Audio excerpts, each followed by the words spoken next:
ఒక పక్క భారతదేశంలో ఉన్న పర్యావరణ ప్రేమికులు, లెఫ్ట్ లిబరల్ మేధావులు అండమాన్ నికోబార్లో మిలిటరీ బేస్ కట్టకూడదు అని చెప్పి ప్రొటెస్ట్ చేస్తున్నారు. 72,000 కోట్ల విలువ గల గ్రేట్ నికోబార్ ప్రాజెక్ట్ వల్ల 20 లక్షల చెట్లు నాశనం అవుతాయి, 16,000 పశు ప్రాణులు నష్టపోతాయి అని చెప్పి ప్రొటెస్ట్ చేశారు. అండ్ డెఫినెట్గా ఈ ప్రాజెక్ట్ను 10 ఏళ్ల వరకు ఆపుతారు. బట్ ఈరోజు చైనా బంగ్లాదేశ్లోని మోంగ్లా పోర్ట్ను 4,000 కోట్లు ఖర్చు పెట్టి కొనేసింది. మోంగ్లాలో చైనా చాలా పెద్ద పోర్ట్ అండ్ మ్యానుఫ్యాక్చరింగ్ ఫెసిలిటీను కడుతోంది. ఇక్కడ ఒక నేవల్ బేస్ కూడా కట్టబోతున్నారు. ఈ మ్యాప్ చూడండి, బే ఆఫ్ బెంగాల్లో మోంగ్లా పోర్ట్ ఉంటుంది. యాక్చువల్లీ 2018లో ఇక్కడ ఇండియా యొక్క హీరానందాని కంపెనీ ఈ పోర్ట్ డెవలప్మెంట్ కార్యక్రమాలు చేపట్టాలి. చైనా మన నుండి ప్రాజెక్ట్ను లాగేసుకుంది. ఇది పాయింట్ నెంబర్ 1. మెయిన్ పాయింట్ ఏంటి అంటే, మోంగ్లా పోర్ట్ పక్కనే చైనా 110 ఎకరాల్లో మినీ చైనా సిటీ కడుతోంది. China belt and road group అనే గవర్నమెంట్ కంపెనీ లిటరలీ ఈ పోర్ట్ను కొనేసింది. ఇయర్లీ 3,50,000 కంటైనర్ షిప్స్ను మెయింటైన్ చేసే ఇన్ఫ్రాస్ట్రక్చర్ను కడుతున్నారు. మోంగ్లా పోర్ట్లో పసూర్ ఛానల్ రివర్ అని చెప్పి చిన్న సముద్ర దారి ఉంది. దీని డెప్త్ చాలా తక్కువ. చైనా యొక్క పెద్ద పెద్ద naval ships and war ships ఇక్కడ డాక్ అవ్వాలి అంటే 10 మీటర్ల వాటర్ డెప్త్ ఉండాలి. కాబట్టి ఈ రివర్ ఛానల్ను 10 మీటర్ల లోతుకు త్రవ్వుతున్నారు. ఇక్కడ చైనా సిగింట్ అంటే రాడార్ అండ్ టవర్స్ను కట్టబోతోంది. ఇండియన్ నేవీ మూవ్మెంట్స్ పై నిఘాను ఉంచగలదు. మోంగ్లా పోర్ట్ అనేది వెస్ట్ బెంగాల్ క్యాపిటల్ కోల్కతా నుండి కేవలం 160 కిలోమీటర్ల దూరంలో ఉంది. అంటే వెస్టర్న్ బార్డర్స్లో ఉన్న ఇండియన్ ఆర్మీ మూవ్మెంట్స్ పై నిఘాను ఉంచగలదు. ఇక్కడ ఎందుకు చైనా పోర్టు కడుతోంది అంటే, స్ట్రైట్ ఆఫ్ మలక్కా సముద్రదారి గుండా చైనా 80% ఆయిల్ను కొంటూ ఉంటుంది. రేపు యుద్ధం వచ్చింది, యుఎస్ఏ, ఇండియా వంటి దేశాలు మలక్కా సముద్రదారిని బ్లాక్ చేస్తే చైనా ఆయిల్ సప్లైస్ కట్ అవుతాయి, ఎక్స్పోర్ట్స్ ఆగిపోతాయి. ఆయిల్ అండ్ గ్యాస్ లేదు అంటే చైనాలో మ్యానుఫ్యాక్చరింగ్ ఆగిపోతుంది. ఆర్థికంగా చైనా నష్టపోతుంది. ఈ స్ట్రైట్ ఆఫ్ మలక్కాకు ఆల్టర్నేట్ దారి మోంగ్లా పోర్ట్. ఉదాహరణకు చైనా ఇరాన్ నుండి ఆయిల్ కొన్నది. షిప్స్ ఇలా బే ఆఫ్ బెంగాల్ నుండి నార్త్ వైపు మోంగ్లా పోర్టుకు సామాన్లను దింపుతాయి. Bangladesh, Myanmar China economic corridor అని చెప్పి ఒక రోడ్డు కట్టుకున్నారు. ఈ రోడ్డు గుండా క్రూడ్ ఆయిల్ చైనాకు వెళ్తుంది అన్నమాట. మలక్కాను బ్లాక్ చేసినా ఎటువంటి ప్రాబ్లం లేదు. అయితే మోంగ్లా పోర్టు వల్ల పర్యావరణం నాశనం అవుతోంది. ప్రపంచంలోని అతిపెద్ద మ్యాంగ్రూవ్ ఫారెస్ట్ మోంగ్లా పోర్ట్లో ఉంది. యునెస్కో వరల్డ్ హెరిటేజ్ ఫారెస్ట్ అండి ఇది. మ్యాంగ్రూవ్ ట్రీస్ను నాశనం చేస్తే బెంగాల్ టైగర్స్ యొక్క జాతి అంతరిస్తుంది. సముద్రంలోని డాల్ఫిన్స్ అన్నీ చచ్చిపోతాయి. సునామీ వరదలొచ్చి ఆ ప్రాంతం మొత్తం తగలడిపోతుంది. సండర్బెన్స్ దగ్గర ఉన్న పోర్ట్ అది. నికోబార్ ప్రాజెక్ట్ వల్ల కలిగే నాశనం కంటే 100 రెట్లు ఎక్కువ నాశనం మోంగ్లా పోర్ట్ డెవలప్మెంట్ వల్ల కలుగుతుంది. మన సూడో ఎన్వైర్మెంటల్ మేధావులు చైనాను ఏమీ చేయలేరు. చైనాకు ఈ ఎన్వైర్మెంటల్ ప్రేమికుల బెడదలేదు. వారి యొక్క ప్రొటెస్ట్ వల్ల చైనా ప్రాజెక్ట్స్ ఎప్పటికీ డిలే అవ్వవు. బట్ నికోబార్ ప్రాజెక్ట్ను వీళ్ళు కావాలనే 10 years వరకు డిలే చేస్తారు. ఈ 10 years గ్యాప్లో ఆల్టర్నేట్ రూట్స్ను చైనా కట్టుకుంటుంది. చైనా యాక్చువల్లీ ఇండియాను సరౌండ్ చేస్తోంది. ఇండియా కౌంటర్ ఇవ్వడానికైనా ఎంత తొందరగా వీలై అంత తొందరగా నికోబార్ ప్రాజెక్ట్ను కంప్లీట్ చేసుకోవాలి. ఇక్కడ బే ఆఫ్ బెంగాల్లో యుద్ధ వాతావరణం నెలకొంది. యుఎస్ఏ బే ఆఫ్ బెంగాల్ దగ్గరున్న సెయింట్ మార్టిన్ దీవుల్లో నేవల్ బేస్ కట్టుకోవడానికి అప్పుడు ప్లాన్ చేసింది. రకైన్ కారిడార్లో యుఎస్ఏ ఆర్మీ జాయింట్ డ్రిల్స్ చేస్తోంది. బంగ్లాదేశ్తో యుఎస్ఏ డిఫెన్స్ అగ్రిమెంట్ చేసుకుంది. ఎప్పుడూ లేని విధంగా దగ్గరవుతోంది. షేక్ హసీనా పీఎంగా ఉన్నప్పుడు 2018లోనే Mongla port project actually India develop చేయాలి. ఎంఓయూలు కూడా సైన్ అయ్యాయి. 2024లో హసీనా వెళ్ళిపోయిన తర్వాత మొహమ్మద్ యూనిస్, గుంటనక్క మొహమ్మద్ యూనిస్ భారత్ పట్ల బంగ్లాదేశీ ప్రజల్లో విషాన్ని నింపాడు. మోంగ్లా పోర్ట్ కాంట్రాక్ట్ను రద్దు చేశాడు. చైనా ఈ అవకాశాన్ని 2 చేతుల పట్టుకుంది. స్ట్రింగ్ ఆఫ్ పల్స్ ద్వారా చైనా శ్రీలంకలోని హంబన్టోటా పోర్ట్లో నేవల్ ప్రెజెన్స్ పెంచుకుంది. పాక్ యొక్క గవాదార్ పోర్ట్లో చైనా మినీ సిటీనే కట్టుకుంది. జబౌతీలో నేవల్ బేస్ ఉంది. మియాన్మార్లో క్వాంగ్ఫు డీప్ సీ పోర్ట్ కట్టుకుంది చైనా. బంగ్లాదేశ్లో చిట్టోర్గాంగ్, మోంగ్లా ఈ 2 పోర్ట్స్ చైనావే. భూటాన్లో దోక్లాం ప్లాట్యూలో చైనీస్ ఆర్మీ ప్రెజెన్స్ ఉంది. నేపాల్లోని ఎలక్ట్రికల్ పవర్ స్టేషన్స్లో చైనా పెట్టుబడులు పెడుతోంది. బాలెన్షాను చైనా వలలో వేసుకుంది. నేపాల్ పీఎం చైనా చెప్పినట్లే చేస్తున్నాడు. తారిక్ రెహమాన్ ఈరోజు చైనాలో ఉన్నాడు. బంగ్లాదేశ్కు చైనా 9,000 కోట్ల విలువ గల 24 J-10CE 4.5 జనరేషన్ ఫైటర్ జెట్స్ను, యుద్ధ విమానాలను అమ్మే కాంట్రాక్ట్లో ఈరోజు సైన్ చేసుకున్నారు. అంటే 10 years లోపు ఈ అప్పును తీర్చాలి. అప్పుగా 24 ఫైటర్ జెట్స్ను ఇస్తోంది చైనా. నా అంచనా ప్రకారం ఈ ఫైటర్ జెట్స్ ఇచ్చేసి బదులుగా మొంగ్లా పోర్ట్ను లీజుకు తీసుకుందా అనే అనుమానాలు వస్తున్నాయి. బదులుగా ఇండియా చైనాపై స్టెప్స్ తీసుకుందాం, కౌంటర్ ఇద్దాము అని చెప్పి పోర్ట్ డెవలప్ చేయాలి అంటే వెయ్యేసి ప్రశ్నలు వస్తాయి. కోర్టులో పిఐఎల్, హైకోర్టు, సుప్రీంకోర్టులో రంగంలో దిగారు. నికోబార్ ప్రాజెక్ట్ వల్ల ట్రైబల్ జాతులు అంతరించిపోతాయి, 20 లక్షల చెట్లు నాశనం అవుతాయి, పశు ప్రాణులు చచ్చిపోతాయి, టెక్టానిక్ ప్లేట్స్ దగ్గర ఉంది కాబట్టి సునామీ, భూకంపాలు వస్తాయి, సీ లెవెల్స్ పెరిగిపోతాయి, గ్లోబల్ వార్మింగ్ వచ్చేస్తుంది అని చెప్పి వెయ్యేసి ప్రశ్నలు. కావాలనే ప్రాజెక్ట్ను డిలే చేస్తారు. ఎందుకు నికోబార్ ప్రాజెక్ట్ను ఆపుతున్నారు అనేది చెప్తా. 2018 వరకు తమిళనాడు తూతుకుడిలో వేదాంత లిమిటెడ్ అనే కంపెనీ యొక్క స్టెర్లైట్ కాపర్ ప్లాంట్ ఉండేది. కాపర్ ప్లాంట్ అంటే కాపర్ను ఉత్పత్తి చేస్తుంది. కాపర్ను ఎలక్ట్రిక్ బ్యాటరీస్లో వాడతారు, ఎలక్ట్రిక్ వైర్స్లో వాడతారు, అండ్ ఎలక్ట్రానిక్ వస్తువుల్లో వాడతారు. డిఫెన్స్ ఎక్విప్మెంట్స్ను తయారు చేయడానికి కూడా కాపర్ను వాడతారు. 2018 వరకు దాదాపు 20 ఏళ్ల వరకు ఇండియా ప్రపంచానికి కాపర్ను ఎక్స్పోర్ట్ చేసేది. అయితే చైనాలో ఎన్నో కాపర్ కంపెనీస్ ఉన్నాయి. ఇండియాలో ఈ స్టెర్లైట్ కంపెనీ ఉండడం వల్ల వారి యొక్క బిజినెస్ ఎఫెక్ట్ అవుతోంది అని చెప్పి ఇండియాలోని ఒక ఢిల్లీ బేస్డ్ ఎన్జిఓకు నెదర్లాండ్ బ్యాంక్ ద్వారా ఫండింగ్ చేశారు.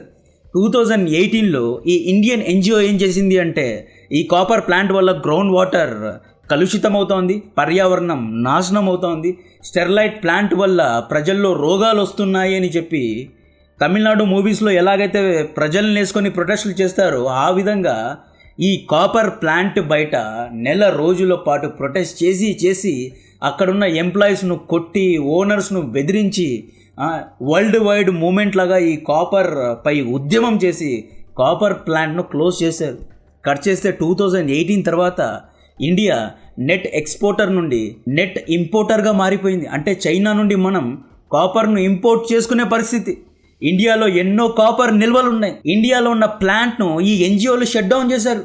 Ministry of external affairs, home affairs and అందరూ రంగంలో దిగి ఇన్వెస్టిగేషన్ చేస్తే ఈ ఢిల్లీ బేస్డ్ ఎన్జిఓకు ఫండింగ్ జర్మనీ, స్పెయిన్, నెదర్లాండ్స్ యొక్క బ్యాంక్స్ ద్వారా వచ్చిందంట. ఈ బ్యాంక్స్ ఎవరయా అని ఆరా తీస్తే ఈ బ్యాంక్స్కు చైనీస్ కాపర్ మ్యానుఫ్యాక్చరింగ్ కంపెనీస్ డబ్బులు ఇచ్చి ఆ డబ్బును ఎన్జిఓలకు చేరదీసి ఈ బుద్ధి తక్కువ ఎన్జిఓలు కాపర్ ప్లాంట్ను మూతబడేలా చేశారు. దీనివల్ల యూరోప్ కంపెనీస్కి వచ్చే లాభం ఏంటయ్యా అంటే ప్రపంచ వ్యాప్తంగా అమ్మే కాపర్ యొక్క ట్రాన్సాక్షన్స్ మొత్తం నెదర్లాండ్ బ్యాంక్స్లోనే జరుగుతాయి. కాబట్టి వీళ్ళు భారత్పై కుట్ర చేశారు. అంటే ఇప్పుడు 40% కాపర్ను మనం ఇంపోర్ట్ చేసుకుంటున్నాం. ఇండియాలో తమిళనాడులో ఉన్న కాపర్ ఫ్యాక్టరీను మూతబడేలా చేసి ఎదవలు అండ్ కుందన్కులం న్యూక్లియర్ ప్రాజెక్ట్ను కూడా ఇలాగే ఆపేశారు. అండ్ ఈవెన్ ఫర్టిలైజర్స్ వాడకూడదు, అగ్రికల్చర్లో ఫారెన్ సీడ్స్ తెచ్చుకోవద్దు అని చెప్పి అగ్రికల్చర్ గ్రీన్ రెవల్యూషన్ను కూడా అడ్డుకున్నారు. అండ్ నెక్స్ట్ నికోబార్ ప్రాజెక్ట్ అనేది స్ట్రాటజిక్. ఉదాహరణకు యూకేలోని కంపెనీ 1000 ఏసీలను థైలాండ్లో డెలివరీ చేయాలి, థైలాండ్కు వెళ్ళాలి. సో ఈ షిప్ డైరెక్ట్ యూకే నుండి థైలాండ్కు వెళ్ళడానికి లేదు. ఈ షిప్ ఏం చేస్తుంది అంటే యూకే నుండి నికోబార్ దగ్గర ఉన్న ట్రాన్స్షిప్మెంట్ పోర్ట్లో 1000 ఏసీలను డంప్ చేస్తుంది. ఆ తర్వాత ఈ షిప్ చైనాకో, జపాన్కో వెళ్ళిపోతుంది. ఈ 1000 ఏసీలను ఇండియా చిన్న చిన్న షిప్స్ ద్వారా థైలాండ్కు తరలిస్తుంది. దీన్నే ట్రాన్స్షిప్మెంట్ హబ్ అంటారు. దుబాయ్, సింగపూర్ ఆల్రెడీ ఈ పనులు చేస్తున్నారు. శ్రీలంకలో కూడా చైనా ట్రాన్స్షిప్మెంట్ హబ్నే కట్టుకుంది. మనం ఒక మంచి ట్రాన్స్షిప్మెంట్ హబ్ కట్టుకొని వ్యాపారం చేసుకుందాం. స్ట్రైట్ ఆఫ్ మలక్కాపై నిఘాను ఉంచడానికి ఒక నావల్ బేస్ కట్టుకుందాము అంటే 1000 కోర్టు కేసులు, 1000 ప్రొటెస్టులు. ఈ ప్రాజెక్ట్ 10 years వరకు డిలే అవుతుంది. ఈ మధ్య కాలంలో చైనా మొంగ్లా పోర్టు కట్టుకుంటుంది. Bangladesh, Myanmar China road project ను కూడా కంప్లీట్ చేసి ఈజీగా వస్తువులను సరఫరా చేసుకుంటారు. జింగ్జియాంగ్ నుండి సిపాక్ ప్రాజెక్ట్ గుండా ఈజీగా వస్తువులను ఎక్స్పోర్ట్ చేసుకుంటారు. బే ఆఫ్ బెంగాల్ డైరెక్ట్ మొంగ్లా పోర్ట్, అక్కడ నుండి క్వాంగ్ఫు పోర్ట్, అక్కడ నుండి చైనాకు వస్తువులు వెళ్తాయి. స్ట్రైట్ ఆఫ్ మలక్కాను కంప్లీట్ గా బైపాస్ చేయగలరు. అంటే ఈ ఇన్ఫ్రాస్ట్రక్చర్ కట్టడానికి చైనా ఒక 5-10 years టైం కావాలి. కాబట్టి ఈ 5-10 years లో ఇండియా ఎటువంటి ప్రాజెక్ట్స్ కట్టకుండా ఎన్జిఓలు చూసుకుంటారు అన్నమాట. They make sure that India won't develop. మళ్ళీ మనం చైనాతో కంపేర్ చేసుకుంటూ ఉంటాం. మనం ఎందుకు చైనా లాగా అవ్వలేకపోతున్నాము అంటే చైనాలో ఇలాంటి ప్రొటెస్టులు జరగవు. మొంగ్లా పోర్ట్ అనేది ప్రపంచంలోనే అతిపెద్ద mangrove forest, world heritage site అండి అది. అటువంటి సైట్ని తగలబెట్టేసి చైనా పోర్టు కడుతూ ఉంటే ఎవడే కానీ మాట్లాడు. చైనా క్వాంగ్ఫులో డీప్ సీ పోర్ట్ కట్టింది. మియాన్మార్ యొక్క చెట్లను నాశనం చేసి రోడ్స్ కడతా ఉంది. బెల్ట్ అండ్ రోడ్ ఇనిషియేటివ్ అని చెప్పి దాదాపు ప్రపంచం యొక్క 20% వాతావరణాన్ని చైనా పాడు చేసింది. బ్రహ్మపుత్ర నదిని బ్లాక్ చేయడానికి ప్రపంచంలోనే అతిపెద్ద డ్యామ్ అది. టెక్టానిక్ ప్లేట్స్ మధ్యలో ఒక డ్యామ్ కడుతుంటే ఒక్క ప్రొటెస్ట్ లేదు. ఇండియాలో ఒక డ్యామ్ కట్టాలి అన్నా, ఒక పోర్ట్ కట్టాలి అన్నా 1000 ప్రొటెస్ట్లు, 1000 మంది వచ్చేస్తారు. కాపర్ ప్లాంట్నే షట్ డౌన్ చేసిన వాళ్ళు నికోబార్ ప్రాజెక్ట్ను ఎందుకు షట్ డౌన్ చేయలేరు? సో ఈ విధంగా చైనా స్ట్రింగ్ ఆఫ్ పర్ల్స్ స్ట్రాటజీని చెప్పి ఇండియాను చుట్టుముడుతోంది. ఇండియా కౌంటర్గా ఏం చేస్తోంది అంటే ఇండోనేషియాతో కలిసి సబాంగ్ పోర్ట్ కడుతోంది. ఒమాన్లో దుక్కం పోర్ట్లో మనం ఇన్వెస్ట్ చేసాం. శ్రీలంకలో కొలంబో వెస్ట్ కంటైనర్ టెర్మినల్ అంటే ఒక ఎయిర్పోర్ట్ ప్రాజెక్టులో పెట్టుబడి పెట్టాం. ఇరాన్లో చాబహార్ పోర్ట్, మియాన్మార్లో సిత్వే పోర్ట్ను కట్టడానికి మియాన్మార్ జుంటాతో మనం ఎంగేజ్ అవుతున్నాం. బంగ్లాదేశ్ను చెక్ పెట్టడానికి షేక్ హసీనా సపోర్టర్స్ను రంగంలో దింపి మళ్ళీ షేక్ హసీనాను పీఎంగా నిలబెట్టాలి, పెద్ద ఎత్తున పని చేయాలి. మళ్ళీ షేక్ హసీనా బంగ్లాదేశ్లో పీఎంగా నిలబడాలి, లేదు అంటే బంగ్లాదేశ్ చెయ్యి దాటిపోతుంది. మియాన్మార్లో ఉన్న మిలిటరీ జుంటా చైనాతో సంతోషంగా లేరు. మొన్న మిలిటరీ జుంటా యొక్క లీడర్ పీఎం మోడీ గారిని కలిశారు. మియాన్మార్తో ఎంగేజ్ అయ్యి మనం అక్కడ ఒక పోర్టు కట్టుకోవాలి అని, చైనా యొక్క ఇన్ఫ్లుయెన్స్ను తగ్గించాలి, చైనా మియాన్మార్ బంగ్లాదేశ్ కారిడార్ను అడ్డుకోవడానికి మనవంతుగా ప్రయత్నాలు చేయాలి. నేపాల్ చైనాకు దగ్గర అవ్వకుండా నేపాల్ యొక్క టీ ఎక్స్పోర్ట్స్ను ఆపేశాము. నేపాల్ బంగ్లాదేశ్కు 20 మెగావాట్స్ అదనంగా ఎలక్ట్రిసిటీని ఎక్స్పోర్ట్ చేయడానికి మనం ఎలక్ట్రికల్ గ్రిడ్స్ను ఇవ్వలేదు. కాటన్ ఎక్స్పోర్ట్స్ను కూడా ఆపేశాము. నేపాల్కు షుగర్ ఇవ్వకుండా ఆపేశాము. అండ్ నేపాల్ యొక్క టీ ఎక్స్పోర్ట్స్లో ప్రతి ఒక్క ట్రక్ ల్యాబ్ టెస్ట్ చేయాల్సిందే అనే కండిషన్ పెట్టాము. నేపాల్ అండ్ చైనా మధ్య బార్డర్ షేరింగ్ ఉంది, కానీ మధ్యలో కొండలు ఉన్నాయి. సో నేపాల్ డైరెక్ట్గా చైనాకు వెళ్ళడానికి లేదు, కొండ పైనుండి వెళ్ళాలి. సో నేపాల్ జియోగ్రఫీ కోసమైనా ఇండియాపై ఆధారపడాలి. అండ్ బంగ్లాదేశ్కు ఎలా చెక్ పెట్టాలి అంటే మోంగ్లా పోర్ట్ ఉన్నా కూడా బంగ్లాదేశ్ టెక్స్టైల్స్ను అంటే బట్టలను యూరోప్కు సప్లై చేయాలి అంటే ముంబై, ఢిల్లీ పోర్ట్స్ని, ఎయిర్పోర్ట్స్ అండ్ సీ పోర్ట్స్ని వాడుకోవాలి. ఇండియన్ రోడ్స్ ద్వారానే ముంబై పోర్ట్ వరకు బట్టలను చేరవేసి అక్కడ నుండి షిప్స్ ద్వారా యూరోప్కు చేరవేయాలి. కాబట్టి బంగ్లాదేశ్ కూడా ఇండియన్ జియోగ్రఫీ యొక్క అవసరం ఉంది. సో ఈ విధంగా ఇండియా కూడా చైనాకు కౌంటర్ ఇవ్వడానికి సర్వ ప్రయత్నాలు చేస్తోంది. బట్ మన పర్యావరణ ప్రేమికులు కావాలనే స్ట్రాటజిక్గా ఇండియాను డెవలప్ అవ్వకుండా చూస్తుంది. ఇండియా న్యూక్లియర్ ప్లాంట్స్ కట్టకుండా, కాపర్ ప్లాంట్స్ కట్టకుండా, రేరర్స్ డెవలప్ చేయకుండా, డేటా సెంటర్స్ను కట్టకుండా, ఏఐలో డెవలప్ అవ్వకుండా యువతలో కన్ఫ్యూజన్ను క్రియేట్ చేస్తున్నారు. ఇండియాలో ఏమీ లేదు, డెవలప్మెంట్ లేదు, ఇండియా వదిలి వెళ్ళిపోండి అన్నట్లు ఖేయాస్ను క్రియేట్ చేస్తున్నారు. ఈ విధంగా వీళ్ళు ప్రతి ఒక్క ప్రాజెక్ట్ను ఆపుతూ ఉంటే కాంట్రాస్ట్గా చైనాలో ఎటువంటి ప్రొటెస్ట్ జరగదు. చైనా తమ దేశ హితానికి ఏం కావాలో అది చేస్తోంది. ఇండియా చైనా మధ్య డిఫరెన్స్ ఏంటి అంటే ఇది.